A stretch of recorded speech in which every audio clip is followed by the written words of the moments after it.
கர்த்தராகிய இயேசு கிறிஸ்துவின் பரிசுத்த நாமத்துக்கு மகிமை உண்டாவதாக. இப்பொழுது நீங்கள் நம்முடைய அருமை சகோதரனும் 20ஆம் நூற்றாண்டின் தீர்க்கதரிசியுமான வில்லியம் மரியம் பிரென்னம் அவர்களால் டிசம்பர் மாதம் 12ஆம் தேதி 1965ஆம் வருஷம் டூசான் அரிசோனா அமெரிக்காவில் கம்யூனியன் ராபோஜனம் என்ற தலைப்பின் கீழ் கொடுக்கப்பட்ட செய்தியை தமிழாக்கத்துடன் கேட்க போகிறீர்கள். Brother Perry gave us this thing from the Word of God. சற்று முன்பு தான் சகோதரி பேரி தேவனுடைய வார்த்தையிலிருந்து வெளிப்படும் செய்தியை கொடுத்தார். How true it is that we limit God and time God. தேவனை நாம் கட்டுப்படுத்துகிறோம், கால வரம்பிற்கு உட்படுத்துகிறோம். He's eternal, we can't do that. அவர் நித்தியமானவர், நாம் அவரிடம் செய்யலாகாது என்று அவர் கூறினது எவ்வளவு பெரிதான உண்மையாக இருக்கிறது. So tonight we're facing something else now, is communion. ஆகவே இன்றிரவு நாம் வேறொன்று சந்திக்க காத்திருக்கின்றோம், அதுதான் ராபோஜனம். 3 years I waited for a church to come in Tucson, but it's here. டூசானில் ஒரு சபை எழும்ப வேண்டும் என்றான் 3 ஆண்டுகளாக காத்திருந்தேன், அது இப்பொழுது இங்குள்ளது. We're here. ஆம், நாம் இங்கு வந்திருக்கிறோம். So we thank the Lord. He just let us wait till we can appreciate it now. ஆகவே நாம் கர்த்தருக்கு நன்றி செலுத்துகிறோம், அதற்காக அவர் நம்மை காக்க வைத்து இப்பொழுது நாம் அதை பாராட்டுகிறோம். There's one thing that I want to say just before we start the communion is this. இப்பொழுது நாம் ராபோஜனத்தில் பங்கு கொள்வதற்கு முன்பாக நான் முந்தி கூற விரும்புகிறேன், அதாவது that I believe that we have seen enough in our day that we live in. நாம் ஜீவிக்கின்ற காலத்தில் போதுமான காரியங்களை நாம் பார்த்து விட்டோம் என்று நம்ப கருதுகிறேன். That we ought to really give all of our being to God. அது நிமித்தமாக நம்முடைய எல்லாவற்றையும் ஒவ்வொன்றையும் நாம் தேவனுக்கு கொடுக்க வேண்டியவளாய் இருக்கிறோம். We should really serve God. நாம் உண்மையாகவே தேவனை சேவிக்க வேண்டும். I believe that He has blessed us with the direct answer to Scripture. ஏனெனில் வேதாகமத்துக்கு நேரடியான பதில்களை அவர் அளித்து நம்மை ஆசீர்வதித்திருக்கிறார் என்று நான் கருதுகிறேன். As Brother Perry gave it a few moments ago, சற்று நேரத்துக்கு முன்பு சகோதரன் பியரி கூறினது போன்று that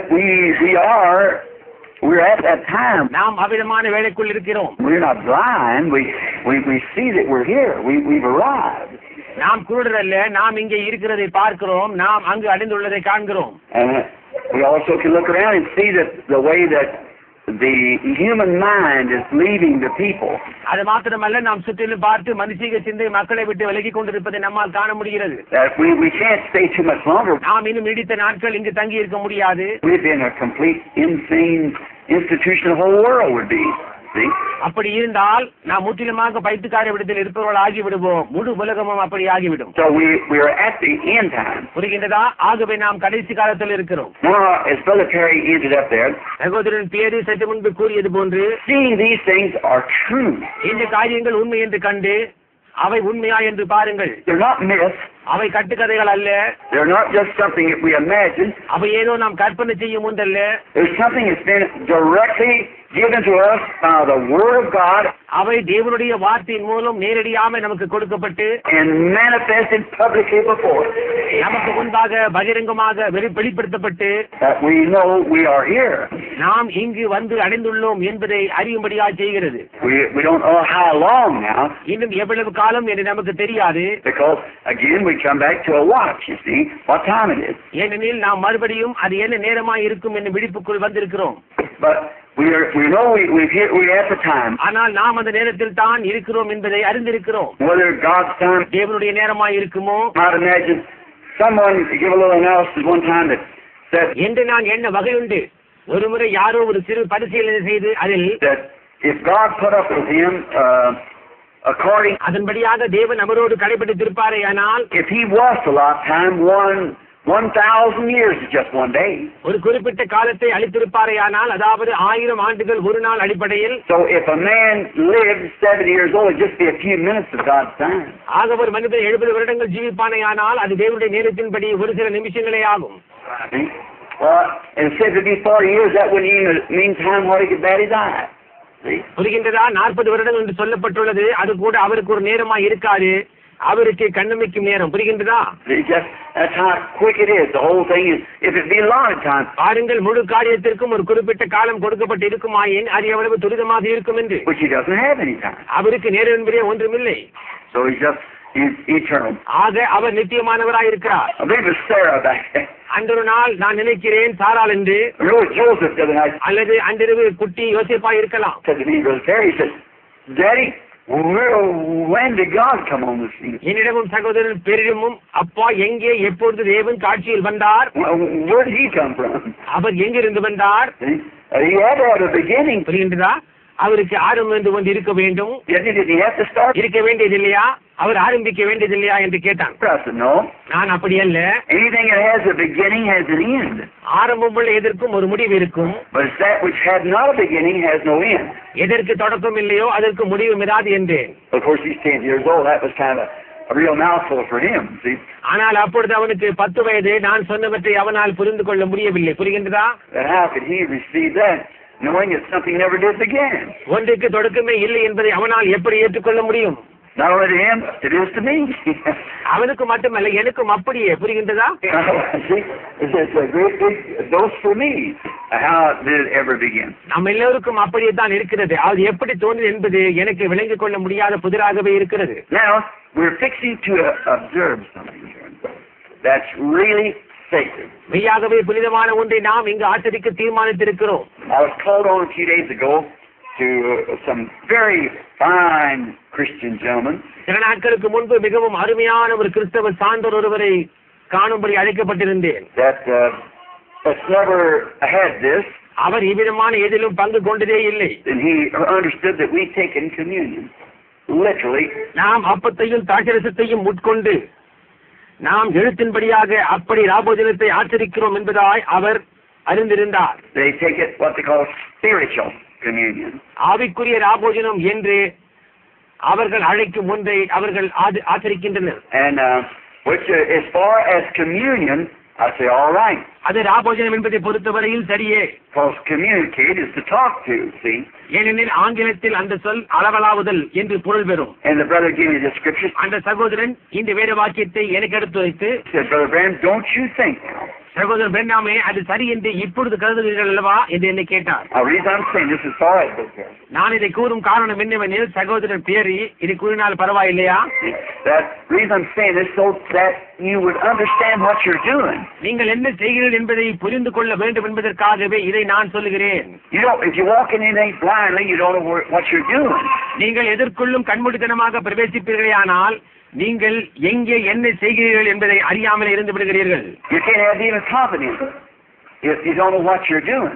நீங்கள் என்ன செய்கிறீர்கள் என்று அறியாதிருப்பீர்களேயானால் உங்களுக்கு உறுதிப்பாடு கூட இருக்காது. But you must understand what you are doing and why you're doing it. ஆனால் நீங்கள் என்ன செய்கிறீர்கள், எதற்காக அதை செய்கிறீர்கள் என்பதை அறிந்தவர்களாக இருக்க வேண்டும். He said, now if we take the word of God, isn't that the God that we're taking? அவர் நாம் தேவனுடைய வார்த்தையை ஏற்றுக்கொள்ளும் போது அது தேவனை ஏற்றுக்கொள்வதற்கு சமம் அல்லவா என்று கேட்டார். I said, exactly right, sir.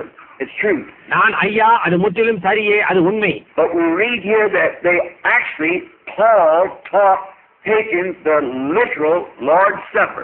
ஆனால் அவர்கள் உண்மையாகவே பங்கு கொண்டதாக நாம் இங்கே படிக்கிறோம். அப்படியே எழுதப்பட்ட பிரகாரமாக கர்த்தருடைய பந்தியை ஆச்சரிக்க வேண்டும் என்று Pavul கற்பித்தான். This do in remembrance of me, said Jesus.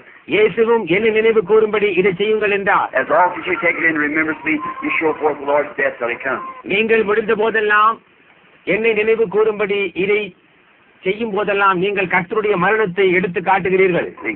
Now, we are to take it. புரிகின்றதா? இப்பொழுது நாம் அதை எடுக்க போகின்றோம். We understand that St. Paul, who ordained it in the church, being the prophet of the New Testament, பரிசுத்த பவுல் புதிய ஏற்பாட்டின் தீர்க்கதரிசி என்னும் முறையில் ராபோஜனத்தை ஆச்சரிக்க வேண்டும் என்ற நியமத்தை சபைக்கு அளித்தான் என்று நாம் அறிந்தோம். Peter, James, John, all of them, they wrote Matthew, Mark, Luke, what Jesus did as scribes. பேதுரு, யாக்கோபு, யோவான், ஏன் மத்தேயு, மார்க்கு, லூக்காவும் கூட இயேசு சொன்னவைகளை வேத பாடகர்களை போன்று எழுதி வைத்தனர். But Paul set the thing in order. ஆனால் பவுலோ இந்த காரியத்தை ஒழுங்குபடுத்தினான். He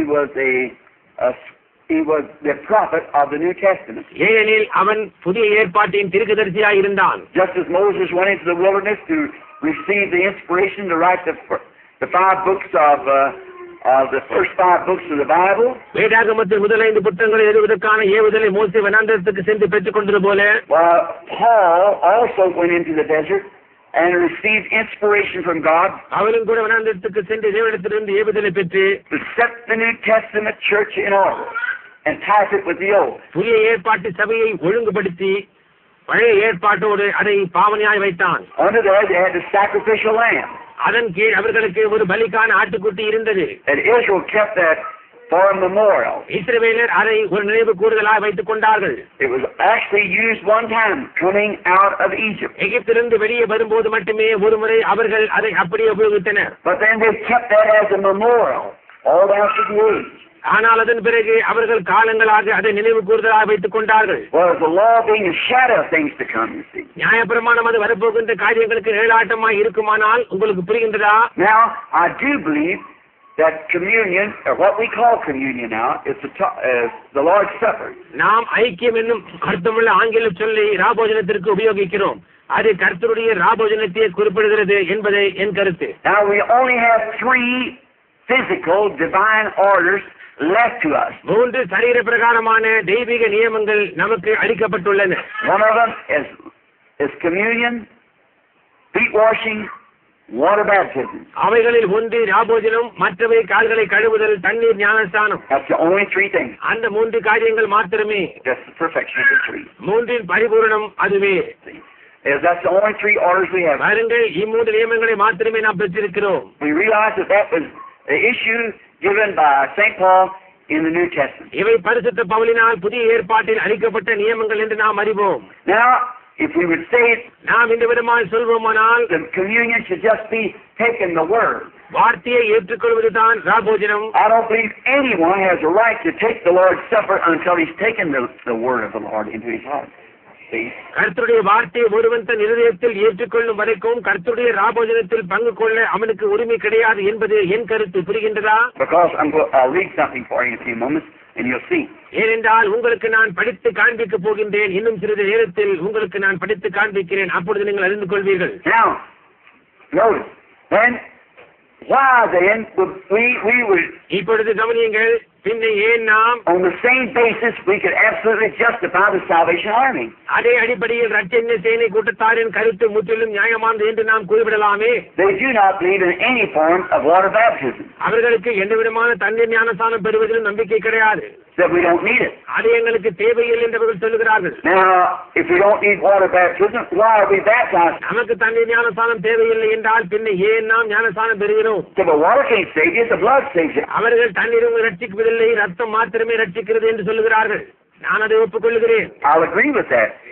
Right, that's right, the blood saves you, not the water. அது சரிதான், ரத்தம் தான் ரட்சிக்கிறது, தண்ணீர் அல்ல. But we must take the water as an outward emotion that an inward work of grace has been done. ஆனால் கிருபையில் உள்ளான கிரியை முடிந்து விட்டது என்பது வெளிப்படையாக அறிவிக்க நாம் தண்ணீர் ஞானஸ்நானம் பெறுவது அவசியம்.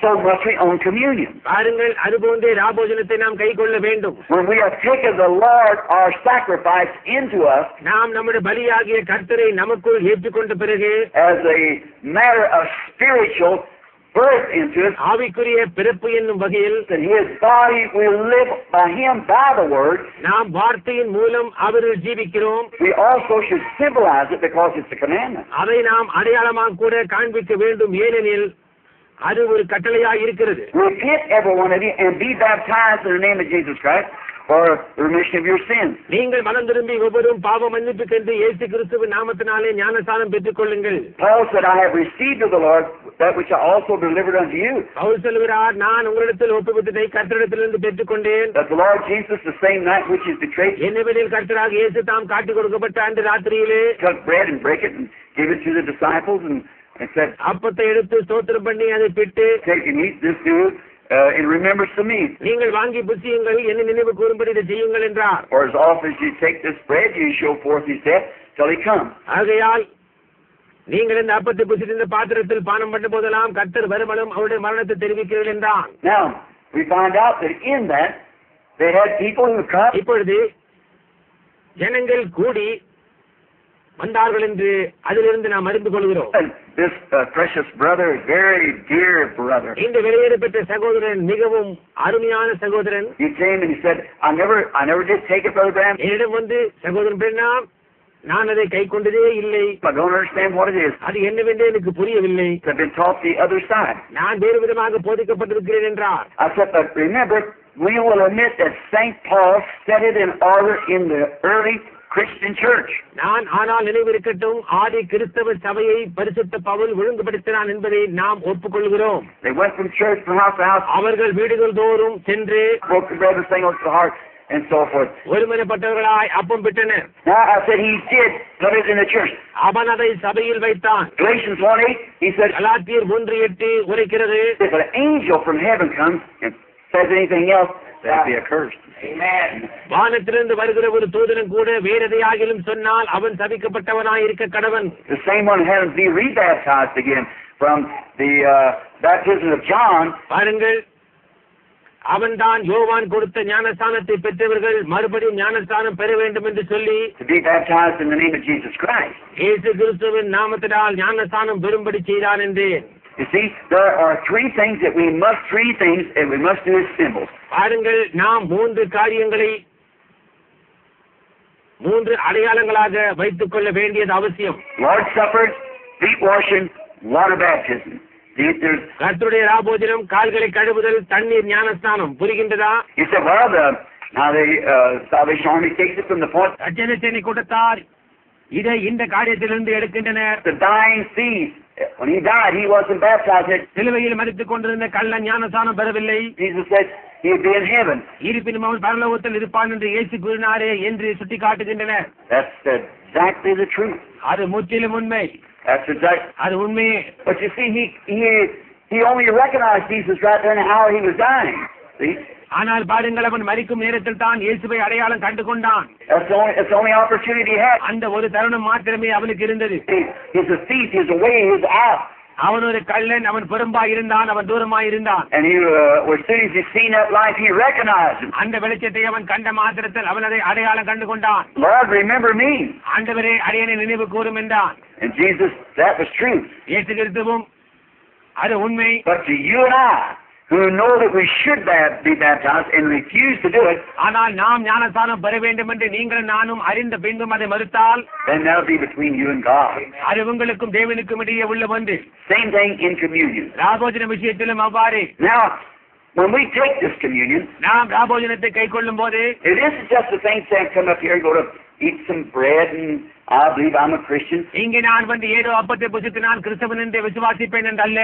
But if you notice, the Bible said, he that eateth and drinketh unworthily shall be guilty of the blood and the body of the Lord. நீங்கள் கவனிப்பீர்களே, ஆனால் வேதம் சொல்லுகிறது, எவன் அபாத்திரமாய் கர்த்தருடைய அப்பத்தை புசித்து அவருடைய பாத்திரத்தில் பானம் பண்ணுகிறானோ அவன் கர்த்தருடைய சரீரத்தையும் ரத்தத்தையும் குறித்து குற்றமுள்ளவனாய் இருப்பான். புரிகின்றதா? You've got to live a life that before the people, நீங்கள் ஜனங்களுக்கு முன்பாக ஒரு ஜீவித்து காட்ட வேண்டும்.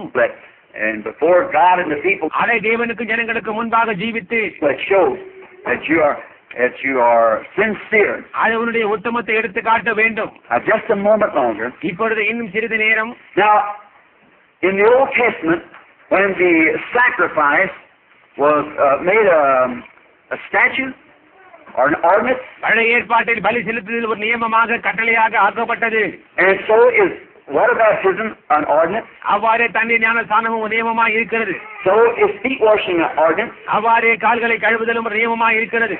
So is the Lord's Supper an ordinance. அவ்வாறே கர்த்தருடைய ராபோஜனம் ஒரு நியமமாக இருக்கிறது. Blessed is he that does all of his ordinances. கர்த்தருடைய கட்டளைகளை நிறைவேற்றி keeps all of his statutes, அவருடைய நியமங்களையும் all of his commandments, கற்பனைகளையும் கைக்கொள்ளுகிறவன் பாக்கியவான். that he might have a right to enter into the tree of life. அவன் ஜீவ விருட்சத்தை சுதந்தரிக்கும் உரிமையை பெறுவான். Now, notice in this now, இதில் இப்பொழுது கவனியுங்கள், that in that first, when it was first an ordinance of God to bring a sacrifice to the church, ஆரம்பத்தில் ஒரு பலியை சபைக்கு கொண்டு வந்து and to the temple and the altar, தேவாலயத்திற்கு கொண்டு வந்து பலிபீடத்திற்கு கொண்டு வந்து and offer your gift and for your sins the sacrifice of a lamb. ஒரு ஆட்டுக்குட்டியை உன்னுடைய பாவத்திற்கு காணிக்கையாக செலுத்துவது முதலில் கட்டளையாக இருந்தது.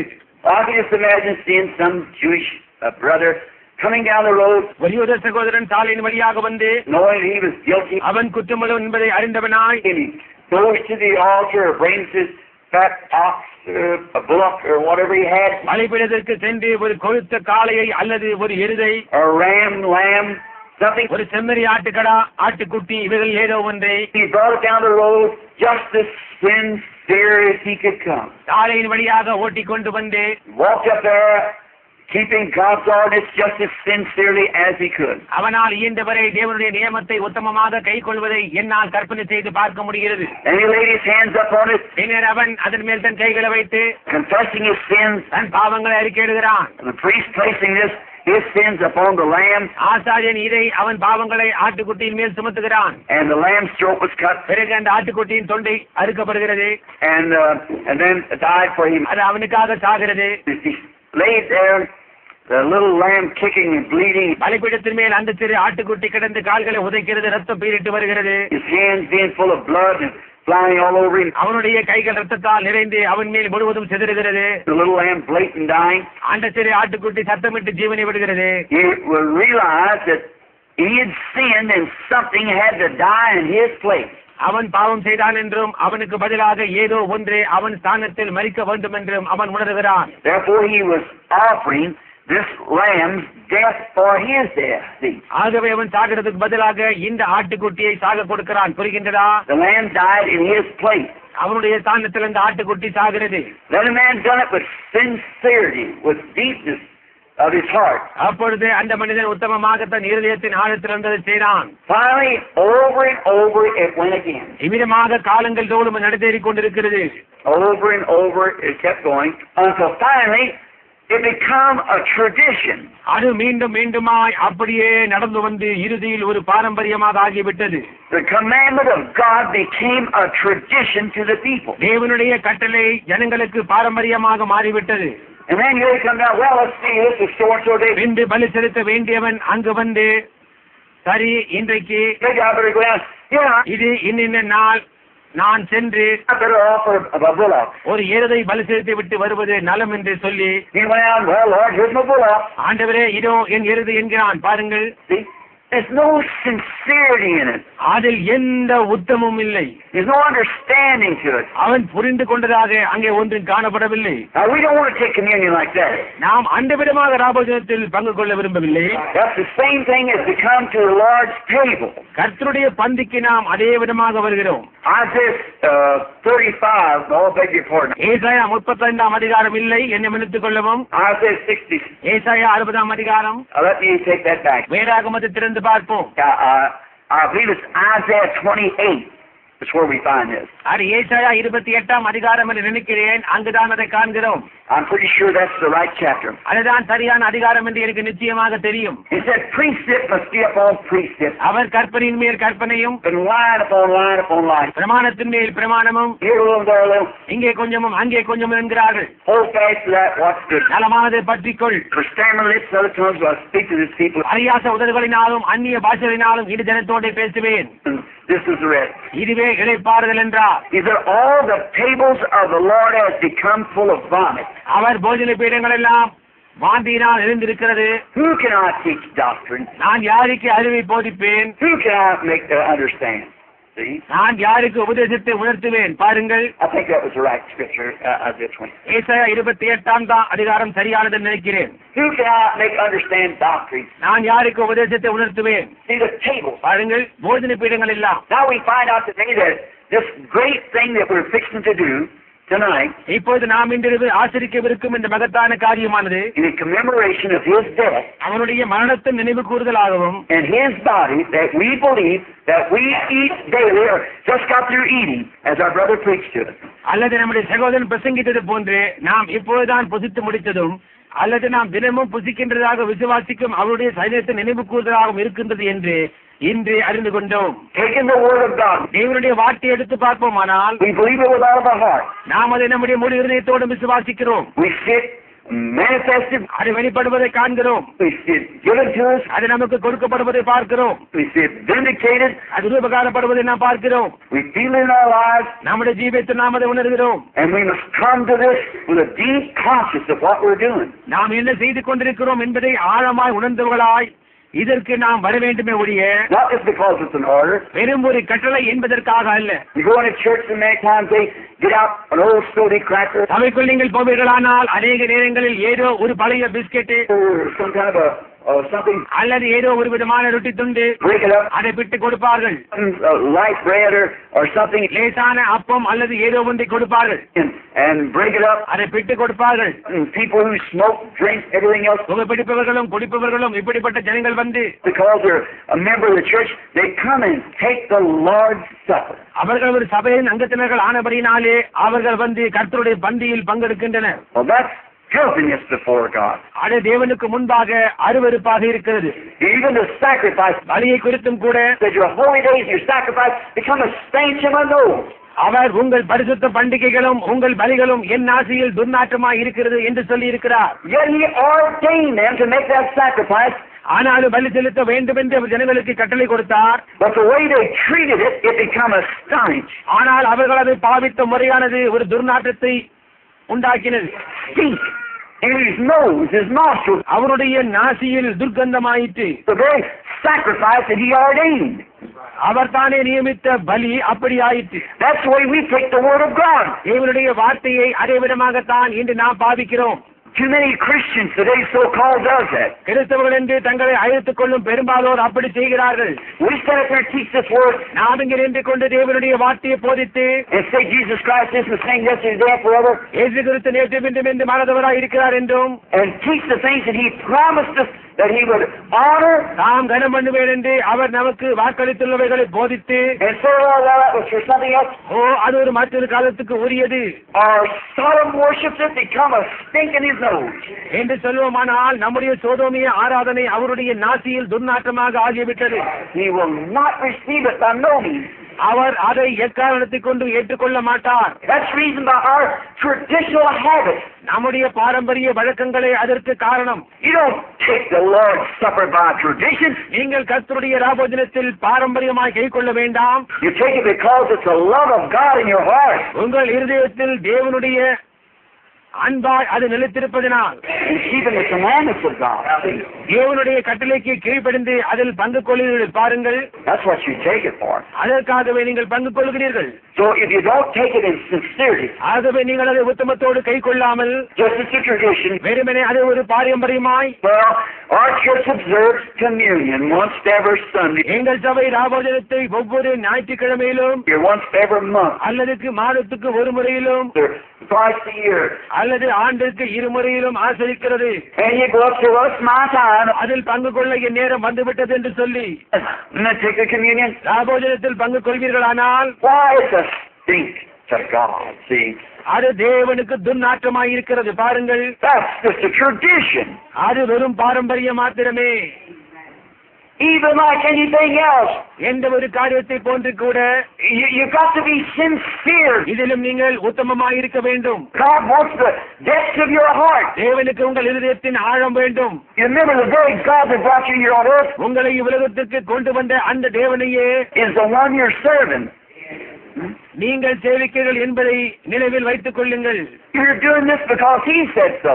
அவர் அப்படி சொல்லி இருப்பதால் நீங்கள் இதை செய்கிறீர்கள். Because it's His order. Then we want to come up with deepness, sincerity. ஏனென்றால் அது அவருடைய கட்டளையாக இருக்கிறது. ஆனால் ஆழமான உத்தமத்துடன் நாம் இதில் பங்கு கொள்ள விரும்புகிறோம். Knowing that by God's grace that we have been saved. தேவனுடைய கிருபையால் நாம் ரட்சிக்கப்பட்டோம் என்று அறிந்திருக்கிறோம். And we love Him and we feel His presence. நாம் அவரை நேசிக்கிறோம், நாம் அவருடைய சமூகத்தை உணர்கிறோம். Then we see change our lives. அது நம்முடைய வாழ்க்கையை மாற்றுவதை நாம் காண்கிறோம். Our whole being is changed. நம்முடைய அனைத்துமே மாறிவிட்டது. We're different people. நாம் வித்தியாசமானவர்களாய் ஆகிவிட்டோம். We don't live like we used to. நாம் முன்பு போல் ஜீவிக்கிறதில்லை. We don't think like we used to. நாம் முன்பு போல் சிந்திக்கிறதும் இல்லை. Like in the book here. இந்த புத்தகத்தில் இருப்பது போன்று And a spot there was talk about the two books being one. இரண்டு புத்தகங்களும் ஒன்றே என்பதை குறித்து நாம் பேசிக் கொண்டிருந்த பகுதி. The book of life. அதாவது ஜீவ புத்தகம். The first book of life coming up. முதலாவது ஜீவ புத்தகம் வருகின்றது. Which when you were born, that was your natural birth. அதில் நீ பிறந்த போது அது உங்கள் இயற்கையான பிறப்பு. But then one time, way back down in there, was a little grain of life. வருகின்றதா? ஆனால் ஒரு காலங்களுக்கு முன்பு ஒரு சிறு ஜீவ வித்து அங்கு இருந்தது. As I was explaining to some of the young sisters at the house this afternoon. இன்று மத்தியானம் வீட்டில் நான் சில வாலிப சகோதரிகளுக்கு விளக்கி காட்டினது போன்று. See, there's a little grain of life laying there. பாருங்கள், அது சிறு ஜீவ வித்து அங்கே உள்ளே இருந்தது. But you'd wonder, where did it come from? அது எங்கிருந்து வந்தது என்று நீங்கள் ஆச்சரியப்படுவீர்கள். What these strange things? இந்த வினோதமான காரியங்கள் எல்லாம் என்ன? I'm saying it taken for myself. என்னையே நான் உதாரணமாக தெரிந்து கொண்டு இதை சொல்லிக் கொண்டிருந்தேன். Like it goes say, William Branham. நீங்கள் இந்த விதமாய் சொல்லலாம், William Mariam பிரென்னாம். 40 years ago, the William Branham, this is the same one tonight. 40 ஆண்டுகளுக்கு முன்பு கண்ட வில்லியம் பிரென்னாம், இன்றிரவு உள்ள இந்த வில்லியம் பிரென்னாமும் அதே ஆள்தானா என்று கேட்பீர்களானால், Somebody back there said William Branham, he was a rank rascal. பின்னால் இருந்து யாரோ ஒருவர் அவன் பரம அயோக்கியன் தான் என்று சொல்வார்கள் பாருங்கள். Because I was born of Charles and Ella Branham. ஏனென்றால் நான் சார்லஸ் பிரென்னாமுக்கும் எல்லா பிரென்னாமுக்கும் பிறந்தேன். In that nature I was a sinner. அவர்களுடைய சாபத்தின்படியே நான் ஒரு பாவியாவேன். I came to the world a liar. இவ்வுலகத்திற்குள் பொய்யனாய், And all the habits of the world laid right in me. உலகத்தின் சகல பழக்க வழக்கங்களையும் என்னுள் கொண்டவனாய் வந்தேன். But down in there too was another nature present. ஆனால் எனக்குள் ஆழத்தில் கூட வேறொரு சாபம் இருந்தது பாருங்கள். Predestinated. தேவனால் முன்குறிக்கப்பட்டது. It's in there by God. தேவனால் அங்கே இருந்தது. In this same body. இந்த உடலிலேயே Two natures in there. இரு சாபங்கள் குடிக்கொண்டிருந்தன. Well, I only catered to one. ஆனால் நான் ஒன்றை மாத்திரம் ஊட்டி வளர்த்தேன். As it growed, I grew as a baby. அது வளர்ந்து வந்தது. நான் குழந்தையாய் வளர்ந்தேன். That I. மழலை மொழியில் அப்பா என்று பேசினேன். First thing you know, முதலாவதாக என்ன தெரியுமா? become a liar, become everything else. That's the sinner. நான் பொய்யனாகி ஒரு பாவிக்குள்ள எல்லாவற்றையும் பெற்று பாவியானேன். Because I raised up that way. ஏனெனில் நான் அவ்வண்ணமே வளர்க்கப்பட்டேன். But down in there was a little speck of life all the time. ஆனால் என்னுள்ளில் ஒரு ஜீவ புள்ளி காலமெல்லாம் குடிக்கொண்டிருந்தது. I used to remember as a little boy. நான் சிறு பையனாய் இருந்த போது நடந்த சம்பவங்களை எடுத்து பார்ப்பதுண்டு. I hope I'm not holding you long. But going, உங்களை நான் நீண்ட நேரம் பிடித்து வைப்பதில்லை என்று நம்புகிறேன். sitting out in the on the creek bank. ஆற்றங்கரையில் உட்கார்ந்து கொண்டு I'd sit there and look around at night time. நான் இரவு வேளையில் சுற்றுமுற்றும் பார்த்துக் கொண்டிருப்பேன். Mom, they're gone on out to their rest. அப்பாவும் அம்மாவும் இப்பொழுது மரித்து போய் இளைப்பாடிக் கொண்டிருக்கிறார்கள். And them days they were sinners. ஆனால் அந்நாட்களில் அவர்கள் பாவிகளாயிருந்தார்கள். There's no Christianity in our homes at all. எங்கள் வீட்டில் கிறிஸ்தவ மார்க்கம் இருந்ததே இல்லை. My drinking and parties and carrying on. அங்கே கொடுத்தலும் விருந்தும் களியாட்டங்களும் தொடர்ந்து நடந்து கொண்டிருந்தன. It made me sick. அது எனக்கு வெறுப்புண்டாக்கியது. I'd take my lantern and my dog and go up the woods to stay all night. என் கையில் மண்ணெண்ணெய் விளக்கை எடுத்துக்கொண்டு என் நாயுடன் காட்டுக்கு சென்று இரவு முழுவதும் தங்கி இருப்பேன். In the winter time I'd hunt till the party was over. குளிர்காலத்தில் என் வீட்டில் விருந்தும் களியாட்டமும் முடியும் வரை சில நாட்களில் வேட்டையாடி கொண்டிருப்பேன். Maybe daylight in the morning. பொழுது புலரும் வரை நான் Come home would be over. நான் வீடு திரும்பும் போது விருந்து முடிந்திருக்காது. I'd lay on top of a shed and sleep. நான் ஒரு கொட்டகையின் மேலேறி கூரையில் உறங்கி Waiting for daylight to break. பொழுது புலரும் வரை காத்திருப்பேன். Then I'd think of how that times. அந்த நாட்கள் எவ்வாறு இருந்தனவென்று நான் நினைத்து பார்ப்பதுண்டு. Then being out there in the summertime. வெயில் காலத்தில் அங்கு சென்ற போது Get sticks and put it down for a little wind break. என் குச்சிகளையும் எடுத்துக்கொண்டு சிறு கூடாரம் உண்டாக்கி காற்றுக்கும் Or if it rains, lay there and have the pole sticking in the water fishing. மழைக்கும் அங்கு ஒதுங்குவது வழக்கம். அங்கு நான் படுத்துக்கொண்டு மீன் பிடிக்க தண்ணீரில் தூண்டிலை போடுவேன். My old coon dog laying there. என் வேட்டை நாய் அங்கு படுத்துக் கொண்டிருக்கும். I'm still looking here. நான் என்னிடமே பேசிக்கொண்டு இங்கே பார். You know, last winter I camped right here one night. சென்ற குளிர்காலத்தின் போது ஒரு இரவு இங்கே கூடாரம் எடுத்திருந்தேன். I built a fire right there when I was waiting for my old dog here to tree. நான் நாய்க்காக ஒரு மரத்தடியில் காத்திருந்த போது And I had a fire here. It was frozen 5 inches deep in the ground. அங்கு நான் நிலத்திலே நெருப்புண்டாக்கினேன். That little flower, where did you come from? நிலத்தின் மேல் 5 அங்குலம் உயரத்துக்கு பனிக்கட்டி நிறைந்திருந்தது. ஆனால் சின்னஞ்சிறு பூவே, நீ எங்கிருந்து வந்தாய்? Where'd you come from? நீ எங்கிருந்து வந்தாய்? Who come out here and planted you? யார் இங்கு வந்து உன்னை நட்டது? And what hothouse did they bring you out of? எந்த செடிகள் வளர்க்கும் இடத்திலிருந்து உன்னை கொண்டு வந்தார்கள்? Or what about, where'd you come from? நீ எங்கிருந்து வந்தாய்? புரிகின்றதா? That little flower said, அந்த சின்ன பூவிடம் நான் சொல்லுவேன், well, it was frozen. everything, and I built a fire on top here. நீ இப்பொழுதுள்ள இடம் பனிக்கட்டியால் உறைந்திருந்தது, அதன் மேல் இங்கு நான் நெருப்பு மூட்டினேன். Besides the freezing element, இங்கு உறைந்த சாதனம் தவிர there was a heat element thing here on a big old long ground burner. ஒரு பெரிய கட்டைக்கு நான் தீ மூட்டினதின் விளைவாக வெப்ப சாதனமும் இருந்தது. And yet here you are, you're alive. அப்படி இருந்தும் கூட நீ உயிருடன் இருக்கின்றாய். Where'd you come from? நீ எங்கிருந்து வந்தாய் என்றேன். What was it? அது என்ன? There was another William Branham. வேறொரு வில்லியம் பிரென்ஹாம் இருந்தான். See, a little spot of eternal life down there from the genes of God. பாருங்கள், தேவனுடைய ஜீவனின் அணுவிலிருந்து புறப்பட்டு வந்த நித்திய ஜீவனின் மிக சிறிய பாகம் உள்ளே இருந்தது. The word of God that was placed in there. தேவனுடைய வார்த்தை அங்கு வைக்கப்பட்டிருந்தது. Each one of you can think of similar things. நீங்கள் ஒவ்வொருவரும் இதற்கு இணையான சம்பவங்களை நினைத்து பார்க்க முடியும். பாருங்கள், It was working. அது இயங்கிக் கொண்டிருந்தது. Now look up the trees. I think, பின்பு நான் மரங்களை ஏறிட்டு பார்த்து நினைப்பதுண்டு, Lee, I've seen you fall off last year. இலையே சென்ற ஆண்டு நீ உதிர்ந்து போனதை கண்டேனே. And why are you back there again? என்ன நீ மீண்டும் இங்கு வந்தாய்? Where'd you come from? நீ எங்கிருந்து வந்தாய்? What brought you here? See? உன்னை இங்கு கொண்டு வந்தது எது என்று மனதில் எண்ணினேன். பாருங்கள், It was that eternal life working in the body. நித்திய ஜீவன் சரீரத்திலே இயங்கிக் கொண்டிருப்பதை இதன் மூலம் கண்டேன். Now, then one day as I walked on, பின்னர் ஒரு நாள் நான் நடந்து சென்று கொண்டிருந்த போது that voice talking, don't never smoke, drink, so forth. அந்த சத்தமினுடன் பேசி புகைப்பிடிக்காதே, மது அருந்தாதே என்றெல்லாம் சொன்னார். And the young fellows, when I got older, வாலிபர்களுக்கும் மற்றவர்களுக்கும் வயது ஆகிக் கொண்டே சென்றது. see, there was something moving, பாருங்கள், ஏதோ ஒன்று அசைந்து கொண்டே போகின்றது. but yet, all at once I looked up and I said, இருப்பினும் திடீரென்று ஒரு நாள் நான் மேல் நோக்கி, I'm not the son of Charles Miller Branham. நான் சார்லஸ் எல்லா பெண்ணாம் என்பவர்களின் மகன் அல்ல. There's something calling like a little eagle. ஏதோ ஒன்று அழைக்கிறது என்றேன், என் கழுகு குஞ்சு கதை போன்று. I'm not a chicken. நான் கோழி குஞ்சு அல்ல. There's something up yonder somewhere. தொலைதூரத்தில் எங்கு ஏதோ ஒன்று இருக்கிறது. Oh, great Jehovah, whoever you are, open up. ஓ மகத்தான ஏகோவா, நீர் யாரா இருந்தாலும் உம்முடைய செட்டைகளை விரியும். I want to come home. நான் வீட்டிற்கு வர விரும்புகிறேன். There's something in me calling. எனக்குள் ஏதோ ஒன்று அழைக்கிறது. Then I was born again. அப்பொழுது நான் மறுபடியும் பிறந்தேன். That little life was laying there. அந்த சிறு ஜீவன் அங்கே இருந்தது. The life of water was poured up on it. ஜீவ தண்ணீர் அதன் மேல் ஊற்றப்பட்டது. Then it began to grow. அப்போது அது வளர தொடங்கினது. Now, that old life was forgiven. அந்த என் பழைய வாழ்க்கை மன்னிக்கப்பட்டு, But in the sea of God's forgiveness to never be remembered against me no more.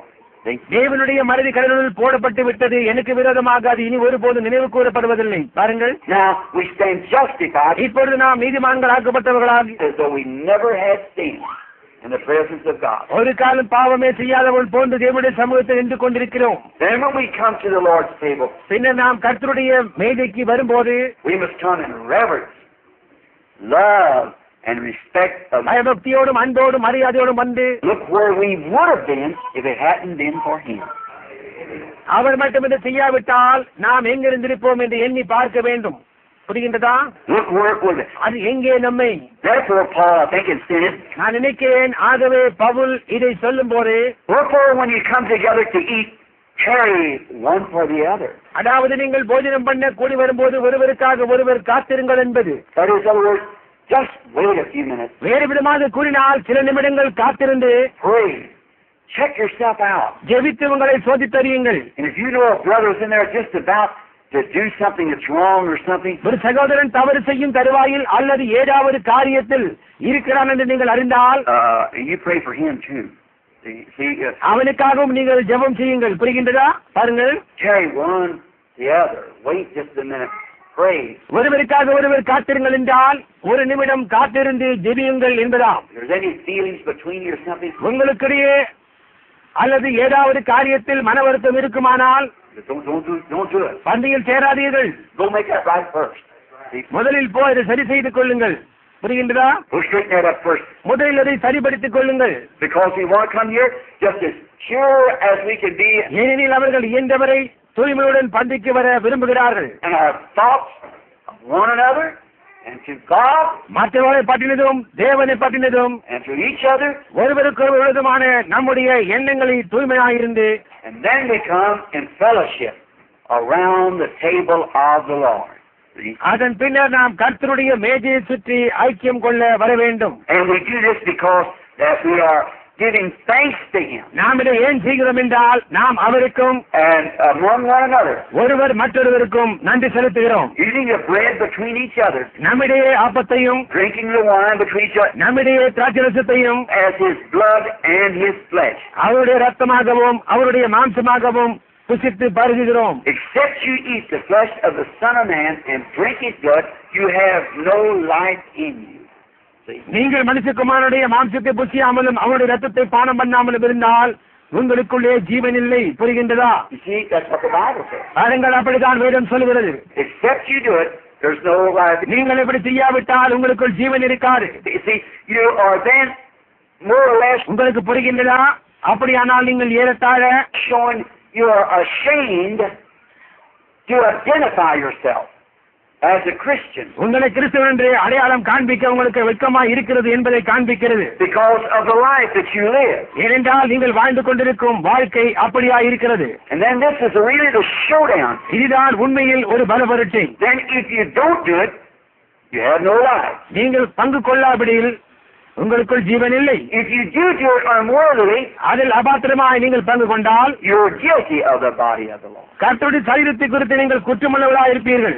Same thing in water baptism. அவ்வாறே தண்ணீர் ஞானஸ்நானத்திலும் If we say we believe on Jesus Christ, He saved us from sin, நாங்கள் இயேசு கிறிஸ்துவை விசுவாசிக்கிறோம், அவர் எங்களை பாவத்திலிருந்து ரட்சித்தார், and we're baptized in the name of Jesus Christ, நாங்கள் இயேசு கிறிஸ்துவின் நாமத்தினால் ஞானஸ்நானம் பெற்றுள்ளோம் என்று கூறிக்கொண்டு while we bring disgrace to Him. நாம் அவருக்கு அவமானத்தை கொண்டு வருகிறோம். We do the things that's wrong, நாம் தவறானவைகளை செய்தால் and we have to pay for that. அதற்குரிய கிரயத்தை நாம் செலுத்த வேண்டியவர்களாக இருக்கிறோம். And another thing, when we do that, ஏழு காரியம் நாம் இப்படி செய்யும் போது we are trying to profess one thing and do another. நாம் ஒன்றை சொல்லிக்கொண்டு வேறொன்றை செய்தவர்களாக இருப்போம். That's the trouble of us today. இன்று நம்மிடையே காணப்படும் தொல்லை அதுதான். But I think I'm saying us, me. நான் என்ன நினைக்கிறேன் என்றால் நாம் என்று குறிப்பிட்டது, அதாவது நானும் And the church that the Lord God has let me speak to in these last hours. இந்த கடைசி மணி வேளையில் தேவனாகிய கர்த்தர் நான் பேச அனுமதித்திருக்கிற இந்த சபையும் சேர்ந்து We believe we're in the closing time.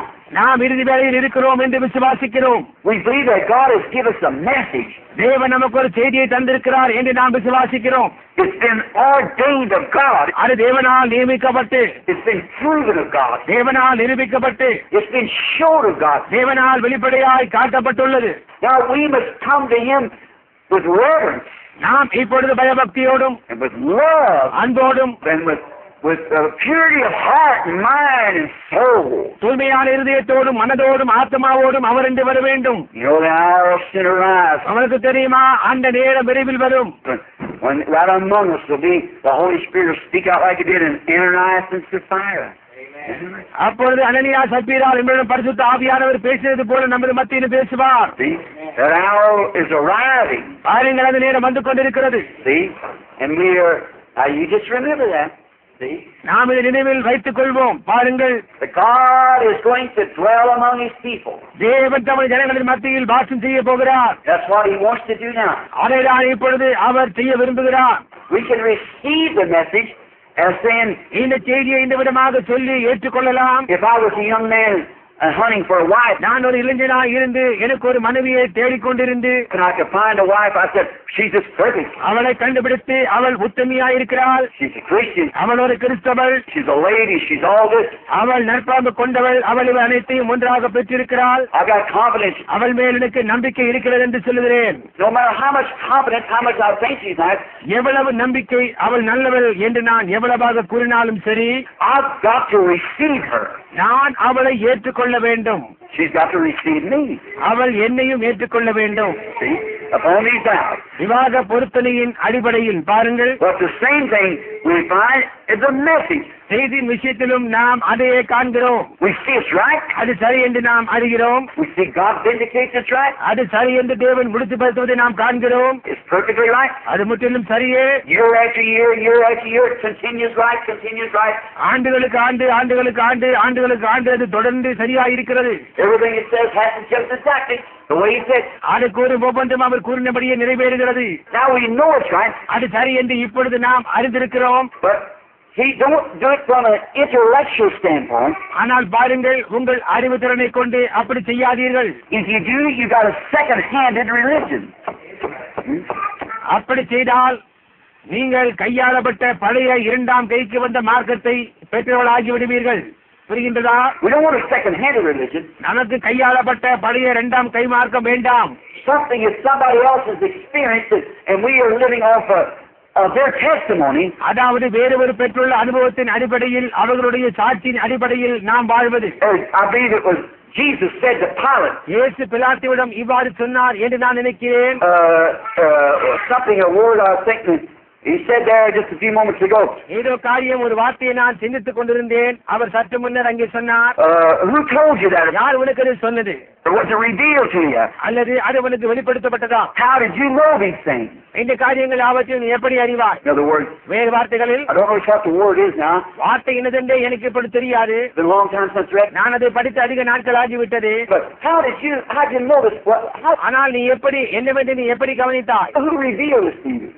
About him being the Son of God. யார் இதை உனக்கு வெளிப்படுத்தினது? அவர் தேவனுடைய குமாரனா இருப்பதை பற்றி. Who revealed it? யார் அதை உனக்கு வெளிப்படுத்தினது? Did some man tell you that? யாராவது மனிதன் இதை உமக்கு சொன்னார்களா? Or அல்லது as Jesus said, is it my Father in heaven which has revealed it to you? பரலோகத்தில் இருக்கிற என் பிதா இதை உனக்கு வெளிப்படுத்தினாரா என்று இயேசு சொன்னது போன்று. புரிகின்றதா? How did you learn it? நீ அதை எப்படி கற்றுக்கொண்டாய்? A second hand? இரண்டாம் கைவசமாகவா? Or is it a perfect revelation from God? அல்லது தேவனிடத்திலிருந்து வந்த பரிபூர்ணமான வெளிப்பாடா? Is this communion just something I do up for order? இந்த ராபோஜனத்தை வெறும் நியமமாக அனுசரிக்க போய், Well, the rest of them take this, I will too. மற்றவர்கள் பங்கு கொள்கிறார்கள், நானும் கூட பங்கு கொள்கிறேன் என்று சொல்வாயானால், It's a revelation. அது ஒரு வெளிப்பாடா இருக்கிறது. I am part of Him. அதாவது நான் அவரில் ஒரு பாகமாக இருக்கிறேன். And I'm part of you. நான் உங்களில் ஒரு பாகமாக இருக்கிறேன். I love you. நான் உங்களை நேசிக்கிறேன். And I love Him. அவரையும் நேசிக்கிறேன். And we're taking this together as a symbol of our love to God தேவனிடத்தில் நாம் கொண்டுள்ள அன்புக்கும் and our love and fellowship to one another. நாம் ஒருவரோடொருவர் கொண்டுள்ள அன்புக்கும் ஐக்கியத்துக்கும் அடையாளமாக இருக்கிறது. Now, I want to read some from the Scripture. நான் வேதாகமத்திலிருந்து ஒரு பாகத்தை போட்டு படிக்க போகிறேன். And then, I guess, whichever way Brother Perry desires today. பின்பு நான் நினைக்கிறேன், நீங்கள் எங்கே சகோதரன் பேரு எப்படி என்று விரும்பினாலும், I wish you'd read it with me if you got your Bible. உங்களிடம் வேதாகம் இருக்குமானால் நீங்களும் என்னோடு கூட படிக்க விரும்புகிறேன். 1 Corinthians, the 11th chapter, and begin with the 23rd verse. 1 கொரிந்தியர் 11ஆம் அதிகாரம் 23ஆம் வசனம் முதல். And then also, at our tabernacle, எங்கள் கூடாரத்திலும் கூட we've always observed this and feet washing. Always. நாங்கள் எப்பொழுதும் ராபோஜனத்தையும் கால்கள் கழுவுதலையும் ஒன்றாக அனுசரிப்பது வழக்கம். Because they go hand in hand together. ஏனென்றால் இவை இரண்டும் ஒன்றோடொன்று இணைந்துள்ளன. Now, the brother announced that Wednesday night, முதல் இரவு அது இருக்கும் என்று சகோதரன் அதை அறிவித்தார் என்று நினைக்கிறேன். because of the crowds, and you don't have enough room to get the people in for feet washing. ஜன நெருக்கடி காரணமாக ஜனங்கள் கால் கழுவ இங்கு போதிய இடம் இல்லாததினால் They go observe this Wednesday night. அவர்கள் புதன் இரவென்று அதை ஆச்சரிக்க போகிறார்கள். Now, 23rd verse of the 11th chapter of 1 Corinthians. Listen to Paul now. இப்பொழுது 1 கொரிந்தியர் 11ஆம் அதிகாரம் 23ஆம் வசனம். இப்பொழுது பவுல் கூறுவதை கேளுங்கள். Now remember, keep this in mind. இதை நினைவு கூர்ந்து இதை மனதில் வையுங்கள். Galatians 1:8. If we are an angel from heaven preaches any other gospel unto you. கலாத்தியர் 1:8 நாங்களாவது வானத்திலிருந்து வருகிற ஒரு தூதனாவது வேறொரு சுவிசேஷத்தை உங்களுக்கு பிரசங்கித்தால், And this gospel that he preached, let him be accursed. அவன் பிரசங்கித்த இந்த சுவிசேஷத்தை அல்லாமல் வேறொன்றை பிரசங்கித்தால் அவன் சபிக்கப்பட்டவனாய் இருக்க கடவன். புரிகின்றதா? For I have received of the Lord that which I also delivered unto you, நான் உங்களுக்கு ஒப்புவித்ததை கர்த்தரிடத்தில் பெற்றுக்கொண்டேன். that the Lord Jesus, the same night in which he was betrayed, took bread. என்னவெனில் கர்த்தராகிய இயேசு தாம் காட்டிக் கொடுக்கப்பட்ட அன்று ராத்திரியிலே அப்பத்தை எடுத்து, And when he gave thanks, he broke it. ஸ்தோத்திரம் பண்ணி அதை பிட்டு, Said, take and eat, this is my body, நீங்கள் வாங்கி புசியுங்கள், இது உங்களுக்காய் பிற்கப்படுகிற which is broken for you. என்னுடைய சரீரமாய் இருக்கிறது. This do in remembrance of me. என்னை நினைவு கூறும்படி இதை செய்யுங்கள் என்றார். Now let me stop right here to say, இங்கே நான் நிறுத்திக் கொள்கிறேன். பாருங்கள், but taking the body of the Lord Jesus Christ in this communion does not mean that communion is the literal body of Christ. இந்த ராபோஜனத்தில் கர்த்தராகிய இயேசு கிறிஸ்துவின் சரீரத்தை புசிக்கும் போது அந்த உண்மையான கிறிஸ்துவின் சரீரம் என்று அர்த்தம் அல்ல. That's Catholic. அது கத்தோலிக்க உபதேசம். I do not believe that's right. அது சரி என்று நான் விசுவாசிக்கவில்லை. I believe it's only an ordinance that God made with us. தேவன் நமக்கு கொடுத்திருக்கிற கட்டளை என்று நான் விசுவாசிக்கிறேன். புரிகின்றதா? It isn't an actual body. அது உண்மையான ஒரு சரீரம் அல்ல. It's really a little piece of kosher bread. அது உண்மையில் ஒரு சிறு அப்பத்துண்டு மாத்திரமே. It's just an ordinance. அது வெறுமனே ஒரு கட்டளை. Neither do I believe that the baptism of Jesus Christ, அவ்வாறே இயேசு கிறிஸ்துவின் ஞானஸ்நானமும் கூட in the name of Jesus Christ, இயேசு கிறிஸ்துவின் நாமத்தில் in water, does forgive your sins. தண்ணீரில் உங்கள் பாவங்களை மன்னிக்கிறது என்று நான் நம்புவதில்லை. I do not believe it. நான் அதை நம்புவதில்லை. I believe you can be baptized all day long. நீங்கள் நாள் முழுவதும் ஞானஸ்நானம் பெறலாம். I know that there's perhaps people sitting here who come from the Apostolic Church. ஒரு கால் அது அப்போஸ்தல சபை, I mean, the United Pentecostal Church, அதாவது ஐக்கிய பெந்தேகோஸ்து சபையை சேர்ந்தவர்கள் இங்கே உட்கார்ந்து இருக்கலாம். which they teach that. அவர்கள் இவ்விதமாய் போதிக்கிறார்கள். But you see, I do not believe that the water forgives sins. ஆனால் பாருங்கள், தண்ணீர் பாவங்களை மன்னிக்கிறது என்று நான் நம்புவதில்லை. Or if it was, then Jesus died in vain. See? அல்லது அப்படியானால் இயேசு மரித்தது வீணா இருக்குமே. புரிகின்றதா? I believe that it's only an ordinance of God. See? அது வெறுமனே தேவனுடைய நியமமாய் விளங்குகிறது. பாருங்கள், To show that you have been forgiven. நீங்கள் மன்னிக்கப்பட்டிருக்கிறீர்கள் என்பதை காண்பிக்கிறதற்கென. But to be baptized for regeneration, no. ஆனால் மறுஜென்மத்திற்காக ஞானஸ்தானம் பெறுதல் இல்லை. I don't believe that. I don't believe that water forgives sins. நான் விசுவாசிப்பதில்லை. தண்ணீர் பாவங்களை மன்னிக்கிறது என்பதை நான் நம்புவதில்லை. Neither I believe that this bread and wine has anything to do with you. அவ்வாறு இந்த அப்பமும் திராட்சரசமும் மற்றெந்த விதத்திலும் உங்களுடன் சம்பந்தப்படவில்லை. Only keeping an ordinance that God has ordained for us to do. See? தேவன் நமக்கு நியமித்திருக்கிற கட்டளையை கைக்கொள்வதே.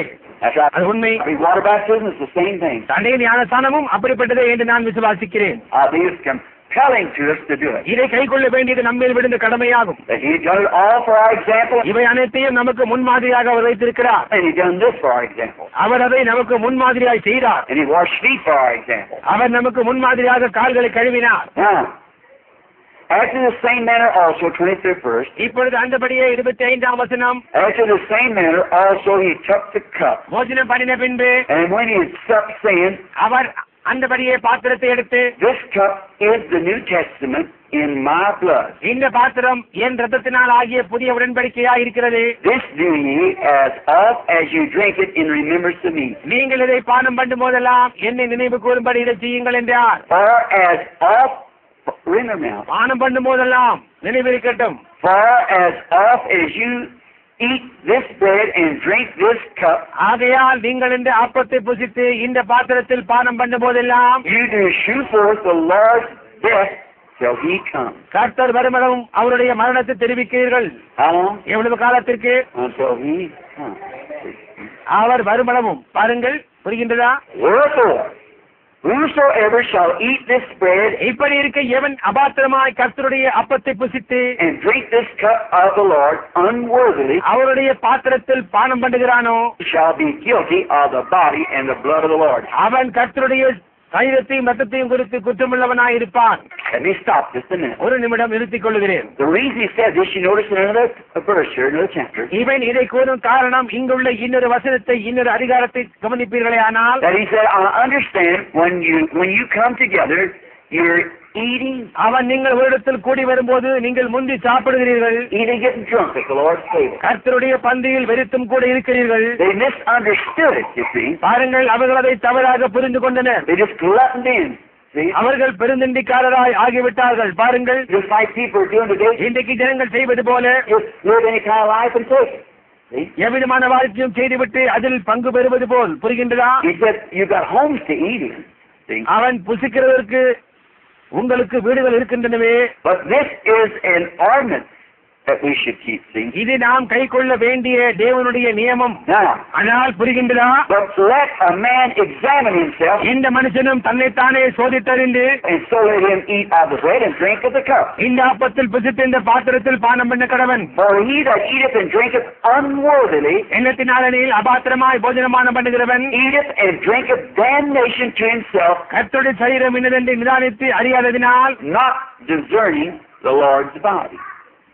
தனக்கு ஆக்கினை தீர்ப்பு வரும்படி போஜனபானம் பண்ணுகிறான். புரிகின்றதா? What are you? நீ என்னவா இருக்கின்றாய்? You're a Christian. நீ ஒரு கிறிஸ்தவன். You live before everybody as a Christian. ஒவ்வொருவருக்கும் முன்பாக நீ கிறிஸ்தவனாக வாழ்கின்றாய். And if you take that and don't live as a Christian, நீ ராபோஜனத்தில் பங்கு கொண்டு கிறிஸ்தவனாக வாழாமல் இருப்பாயானால் you're not discerning the Lord's body. நீ கர்த்தருடைய சரீரம் என்னதை நிதானித்து அறியவில்லை. You're putting a stumbling block in somebody else's way. See? நீ மற்றவரின் வழியில் இடங்களை போடுகின்றாய். புரிகின்றதா? As they see you trying to do that and they're not living what you're supposed to live. See? ஏனென்றால் நீ வாழ வேண்டிய வாழ்க்கையை வாழாமல் ராபோஜனத்தில் பங்கு கொள்வதை அவர்கள் காணும் போது புரிகின்றதா? You're not discerning the Lord's body. நீ கர்த்தருடைய சரீரம் என்னதென்று நிதானித்து அறியாமல் இருக்கிறாய். Now that's what's the curse of it is. இப்பொழுது கவனியுங்கள், அதற்கான சாபம் என்னவென்று. For this cause many are weak and sickly among you, இது நிமித்தம் உங்களில் அநேகர் பலவீனரும் வியாதி உள்ளவர்களுமாய் இருக்கிறார்கள். and many are asleep. அநேகர் நித்திரையும் அடைந்திருக்கிறார்கள். The right translation of that word,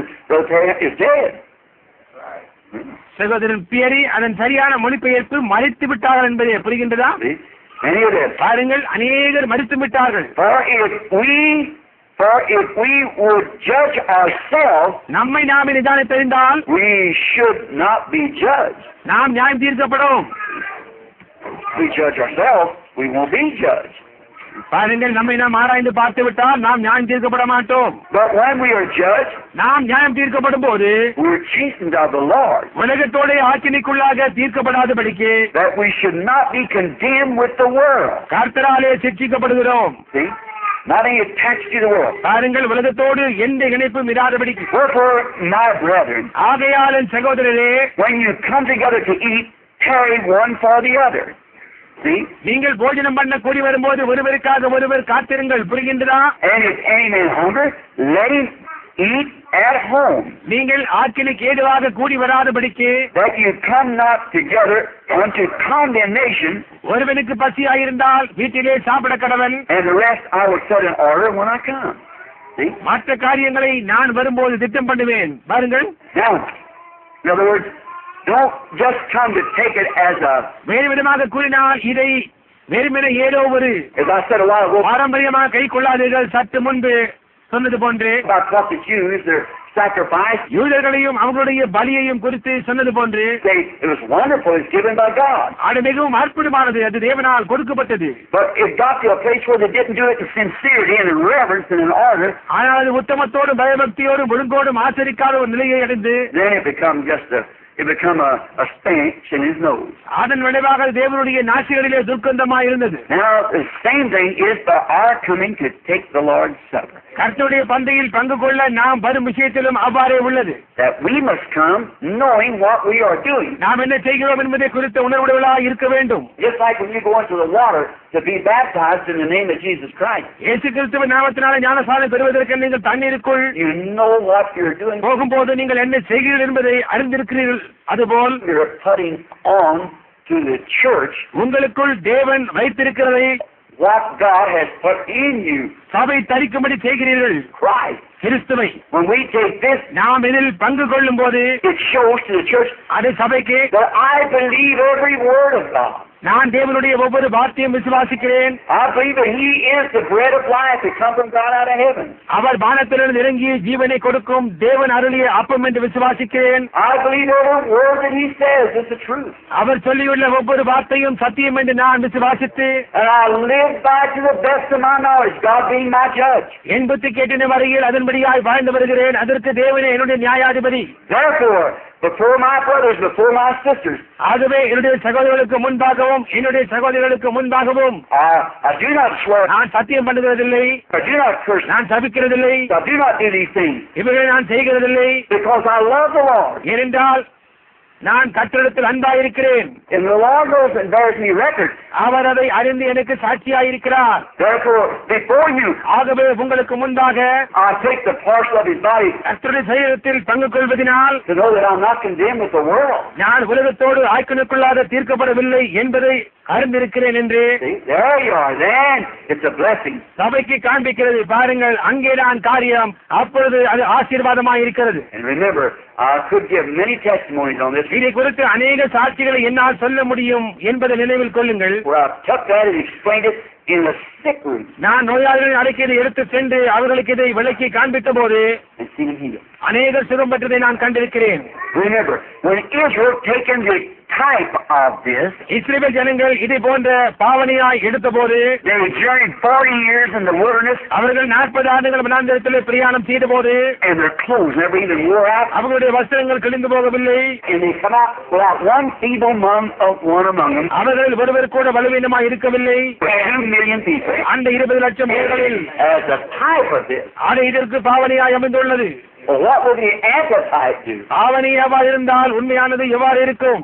If the body of a sacrificial animal did that for them, what will the body of Jesus Christ, Emmanuel, do for us? பலி செலுத்தப்பட்ட மிருகம் அவர்களுக்கு அதை செய்ததானால் இம்மானுவேலாகிய இயேசு கிறிஸ்துவின் சரீரம் நமக்கு இன்னும் விசேஷித்தபடி செய்யும் அல்லவா? Let's just be reverent when we come. நாம் பந்தியில் பங்கு கொள்ள வரும்போது பயபக்தியாயிருப்போம். Let us be just as reverent as we know how to come. நமக்கு தெரிந்த அளவுக்கு பயபக்தியோடு வருவோம்.